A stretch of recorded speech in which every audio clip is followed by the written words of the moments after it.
असम में एक बार फिर से हेमंत बिस्वा शर्मा ने मुख्यमंत्री के तौर पर शपथ लिया है और शपथ ग्रहण समारोह में शामिल होने के लिए उत्तराखंड के मुख्यमंत्री पुष्कर सिंह धामी जी आए हुए हैं। उनसे बातचीत करते हैं। सर, इंडिया टीवी आपका बहुत स्वागत है।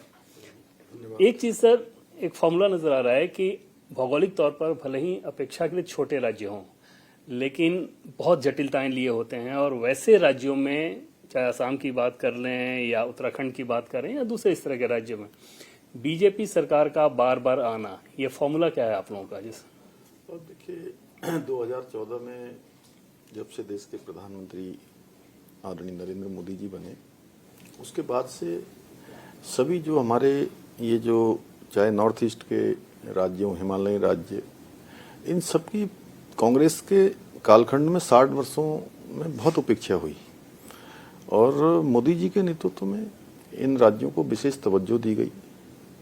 यहाँ के लिए विशेष प्रावधान किए गए, विकास योजनाएं दी गई, इंफ्रास्ट्रक्चर बहुत ज़्यादा बढ़ा, सभी सुविधाएं बढ़ी, चाहे वो आसाम हो या पूर्वोत्तर के अन्य राज्यों हैं, छोटे राज्यों हों, हिमालय के जितने भी राज्य हैं या उत्तराखंड हो।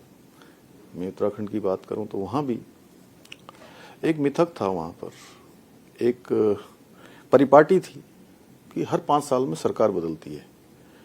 लेकिन 2022 के बाद ये मिथक टूट गया, ये परिपाटी बदल गई, क्योंकि आदरणीय प्रधानमंत्री मोदी जी के नेतृत्व में अनेक विकास के काम आगे बढ़े थे।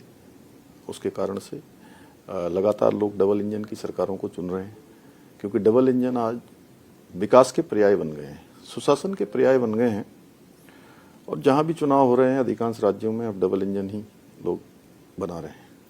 आमतौर पर पॉलिटिक्स में कहा जाता है कि मोमेंटम बड़ा काम करता है, मतलब विनिंग स्ट्रीम अगर चल रहा हो तो फायदा होता है। बंगाल में भी आप लोगों की जीत हुई, असम में जीत हुई, अगले साल उत्तराखंड में चुनाव होना है, यूपी में भी चुनाव होना है। क्या आपको लगता है कि उत्तराखंड में भी ये मोमेंटम पे करेगा?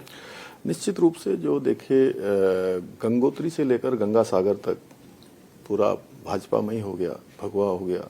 और आदरणीय प्रधानमंत्री जी के नेतृत्व में एक जीत का जो सिलसिला है उसको जनता लगातार अपना समर्थन दे रही है। और उत्तराखंड की मैं बात करूं तो उत्तराखंड में 2014 में जब मोदी जी देश के प्रधानमंत्री पद के उम्मीदवार घोषित हुए थे, उसके बाद से चाहे लोकसभा का चुनाव हुआ हो, विधानसभा का चुनाव हुआ हो, उसके बाद जितने लोकल बॉडीज के चुनाव हों या त्रिस्तरीय पंचायत के चुनाव हों या फिर दोबारा से 19 में लोकसभा हो, फिर वही सब चुनाव, उपचुनाव, फिर विधानसभा का 2022 का चुनाव हो, और अभी इधर पिछले 5 सालों में भी जितने चुनाव हुए हैं, चाहे बाई इलेक्शन हो, चाहे नगर निगमों के चुनाव हो, नगर पालिकाओं के चुनाव हो, जिला पंचायतों के चुनाव हो या उपचुनाव हो, सभी में अधिकांश भारतीय जनता पार्टी को लोगों ने आशीर्वाद दिया है। कि उसके पीछे कारण भी है कि प्रधानमंत्री जी का उत्तराखंड से बहुत लगाव है और ऐसा कोई विशेष अवसर जब भी उनका होता है, चाहे उनके मन के बात के कार्यक्रम हो या उनके आने का क्रम हो, वो देश के ऐसे पहले प्रधानमंत्री हैं जिनकी प्रधानमंत्री के रूप में उत्तराखंड आना लगभग 30 के आसपास हो चुका है। 30 बार तक 30 बार लगभग हो चुका है। पीएम बनने के बाद 30 बार मोदी जी जा चुके हैं उत्तराखंड। और 18 बार तो जब से मैं इस जिम्मेदारी में आया हूं तब से 18 बार तो अभी तक उसी में आ चुके हैं। तो इसलिए उनके मन में इतना उत्तराखंड के लिए लगाव है, तो उत्तराखंड की जनता में भी मोदी जी के प्रति उतना ही लगाव है। इसलिए लोग हर चुनाव में भाजपा को चुनते हैं। फॉर्मूला की बात करें तो हिंदुत्व प्लस डेवलपमेंट प्लस संगठन की मेहनत और लोकप्रिय चेहरा, ये 4 चीज आप लोगों की जीत में योगदान दे रहे हैं। देखिए, कार्यकर्ताओं का बहुत बड़ा योगदान चुनाव में होता है, सभी कार्यकर्ता लगते हैं, लेकिन नेतृत्व का अपना बहुत बड़ा महत्व है। मोदी जी के आने के बाद देश में हर वर्ग भारतीय जनता पार्टी के साथ जुड़ गया और देवभूमि तो सनातन की भूमि है और 4 धाम वहाँ हैं, आदि कैलाश वहाँ हैं, जागेश्वर धाम है, माँ गंगा यमुना का उद्गम वहाँ से होता है। तो वहाँ लोग हमेशा राष्ट्रवाद को प्राथमिकता देते हैं। सैनिकों का पूरे देश की जो सेना है, उस सेना में 17-18% योगदान उत्तराखंड पूरा करता है और 2 अंतर्राष्ट्रीय सीमाओं से लगा हुआ राज्य है। तो इसलिए हमेशा देश के साथ चलता है और आज तो पूरा देश मोदी जी के साथ चल रहा है। क्या ये कहा जा सकता है कि अभी दौर ऐसा है कि हिंदुत्व का दबदबा है और जो भी दल हिंदुत्व की अनदेखी करेंगे उनके लिए जनता खड़ी नहीं होगी? देखिए, हिंदुत्व जो है जीवन जीने की पद्धति है जिसने सभी धर्मों को सम्मान दिया है, सभी धर्मों को कहीं उनको संकुचित नहीं किया, उनको कहीं न्यूनता में नहीं लाए, कभी किसी के प्रभाव को घटाने का काम नहीं किया है और सभी के उत्थान की बात की है।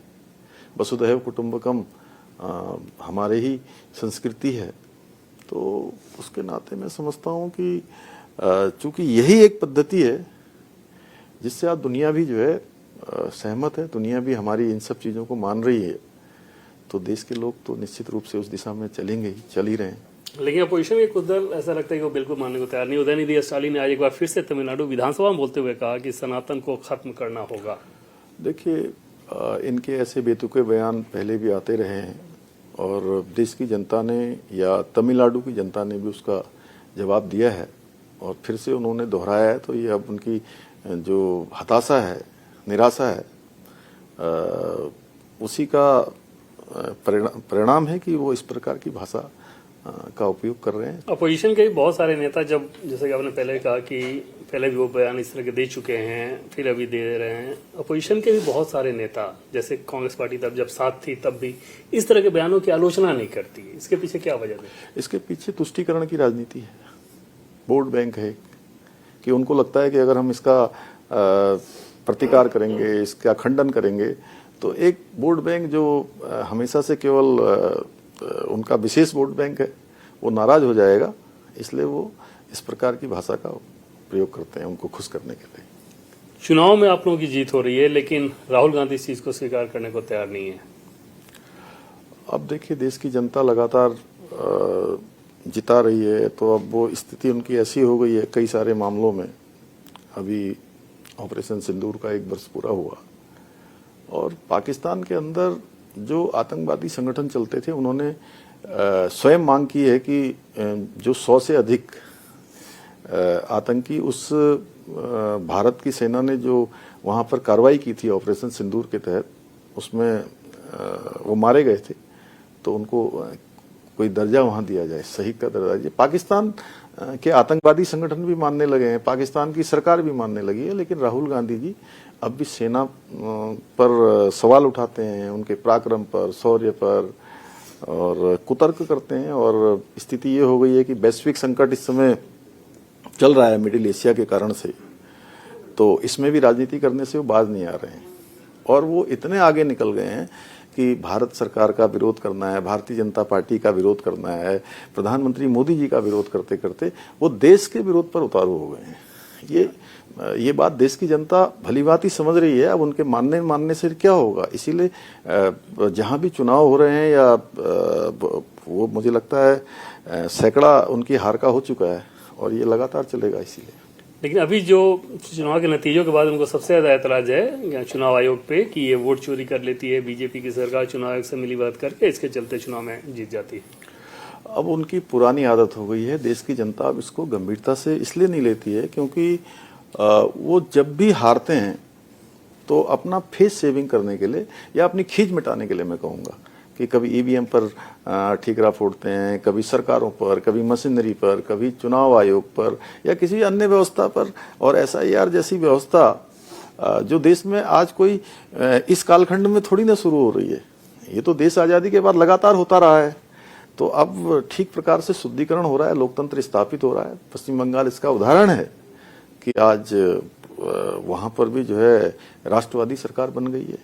लेकिन जैसे कि राहुल गांधी के बारे में मैंने कहा और आपने ये कहा भी कि हाँ वैश्विक संकट हो, अगर उस बात को भी उनको दिक्कत होती है, इसको इस वजह से बात करें कि पीएम मोदी ने अपील की कि कैसे इतना बड़ा वैश्विक संकट हो, ये समझा जा सकता है कि कोई भी देश इस संकट से अछूता नहीं रह सकता। भारत के लोगों को क्या क्या प्राथमिकताएं रखनी चाहिए, उस बात पर भी ऐतराज कर रहे हैं राहुल गांधी।